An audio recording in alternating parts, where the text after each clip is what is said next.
أعوذ بالله من الشيطان الرجيم بسم الله الرحمن الرحيم رب اشرح لي صدري ويسر لي أمري واحلل عقدة من لساني يفقهوا قولي رب يسر ولا تعسر وتمم بالخير وبك نستعين. ہم عربی گرامر 5 منٹ ڈیلی کی کلاس میں اس کا آغاز ہم نے کیا ہوا ہے. الدرس الاول، یہ ہم کتاب پڑھ رہے ہیں دروس لغت العربیہ، جو دنیا میں مدینہ بک کے نام سے مشہور ہے. یہ بک ہے دروس لغت العربیہ، تو یہ ہم اس کا انشاءاللہ مطالعہ کریں گے. الدرس الاول لیسن 1، سبق نمبر 1. ہاذا، ہاذا یہ ڈیمانسٹریٹو پروناؤن کہلاتے ہیں. ہاذا اسم الاشارہ، اور یہ اسم الاشارہ ہے قریب کے لیے. اس کا مطلب ہوتا ہے یہ. ہاذا مین یہ، ہاذا مین یہ، اور جسے ہم دس بھی کہتے ہیں. ہاذا مین یہ، جس کا مطلب دس بھی لیا جاتا ہے.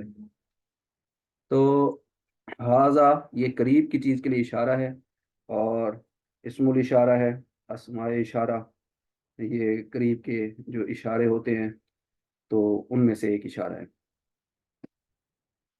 تصویر میں ایک گھر بنا ہوا ہے، ہاذا بیتن لکھا ہوا ہے. ہاذا بیتن، ہاذا بیتن مین یہ ایک گھر ہے. بیت گھر کو کہتے ہیں بیتن. نکرہ ہو تو نکرہ کا ترجمہ ایک، کوئی یا کچھ ہم کرتے ہیں. یہ ایک گھر ہے. دس از اے ہاؤس. میں انشاءاللہ اس میں کوشش کروں گا کہ ہم اس کا انگلش میں بھی اس کا ترجمہ کریں اور اردو میں بھی، تاکہ ہماری دونوں زبانیں، ہمیں عربی اور انگلش ہمیں سمجھ رہے ہیں اردو کے ذریعے سے. ہاذا مین دس یہ، ہاذا مین دس، بیت مین ہاؤس.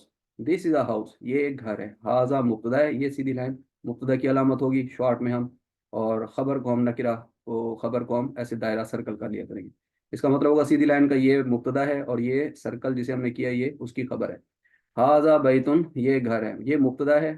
مبتدا عام طور پر معرفہ اور مرفوع حالت میں ہوتا ہے. مرفوع حالت جنہوں نے ہمارا آسان عربی گرامر کورس کیا ہوا ہے یا ہمارے وہ لیکچر پڑھے ہیں یوٹیوب پر، تو وہ بھی آپ دیکھ سکتے ہیں.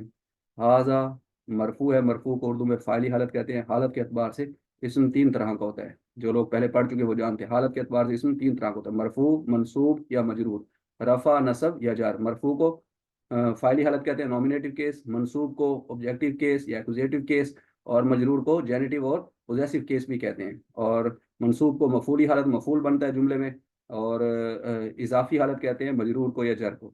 ہاذا بیتن دس از اے ہاؤس. پھر دوسری لائن ہے مسجد بنی ہوئی ہے، تصویر کی مدد سے ہم سمجھیں گے. ہاذا دس، ہاذا مین دس یہ. مسجد ایک مسجد ہے. یہ مبتدا معرفہ مرفوع ہو، مبتدا معرفہ اور مرفوع یعنی فاعلی حالت میں ہو تو خبر نکرہ مرفوع ہو تو پورا جملہ اسمیہ بن جاتا ہے. تو یہ جملہ اسمیہ ہے. ہاذا مسجد، دس از اے ماسک، یا مسجد بھی کہہ سکتے ہیں ماسک. دس از اے مسجد، دس از اے ماسک یہ ایک مسجد ہے. ہاذا بابن یہ مبتدا معرفہ مرفوع خبر نکرہ، نکرہ عام کو کہتے ہیں اور مرفوع فاعلی حالت کو کہتے ہیں. جو جملے میں فاعل بن رہا ہو اسے مرفوع حالت کہتے ہیں. ہاذا بابن، ہاذا مبتدا، بابن اس کی خبر.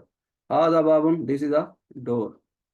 دس ہاذا مین دس، بابن دس از اے ڈور. ڈور مین دروازہ، یہ ایک دروازہ ہے. تو 5 منٹ کا کلپ ہوگا ڈیلی کا انشاءاللہ. تھوڑا تھوڑا تھوڑا تھوڑا اللہ تعالیٰ سے دعا ہے اللہ تعالیٰ آسان کر دے. ربی یسر ولا تعسر وتمم بالخیر. تو تھوڑا تھوڑا کر کے انشاءاللہ بہت ہو جائے گا. ہاذا کتاب، ہاذا مبتدا، کتاب اس کی خبر. یہ مبتدا سیدھی لائن مبتدا کی علامت ہے. مبتدا کیا ہوتا ہے عربی جملے میں؟ جس کے متعلق بات کہی جائے اسے مبتدا کہتے ہیں. اور خبر کیا ہوتی ہے؟ جس کے متعلق بات کہی جائے، جو بات کہی جائے. ہاذا جس کے عربی میں جس کے متعلق بات کہی جائے اسے مبتدا کہتے ہیں، اور جو بات کہی جائے اسے خبر کہتے ہیں. اسے خبر کہتے ہیں. عربی میں جس کے متعلق بات کہی جائے اسے مبتدا کہتے ہیں، اور جو بات کہی جائے اسے خبر کہتے ہیں. ہاذا کتاب، دس از اے بک. دس از اے، دس از اے بک. ٹھیک ہے جی، دس از اے بک یہ ایک کتاب ہے. ہاذا قلم، قلم پین کو کہتے ہیں. ہاذا دس از اے قلم. ہاذا مبتدا معرفہ مرفوع خبر نکرہ. یہ معرفہ خاص نام، یہ مرفوع یا رفع فاعلی حالت کو کہتے ہیں. قلم نکرہ اور یہ مرفوع یا رفع حالت، جسے ہم اردو میں فاعلی حالت کہتے ہیں. ہاذا قلم، دس از اے قلم. ہاذا مفتاح، دس از اے کی بنی ہوئی ہے، چابی بنی ہوئی ہے. دس از اے کی. ہم یہ جو کوشش کر رہے ہیں یہ ہمارا قرآن حکیم کو سمجھنے کے لیے کوشش ہے.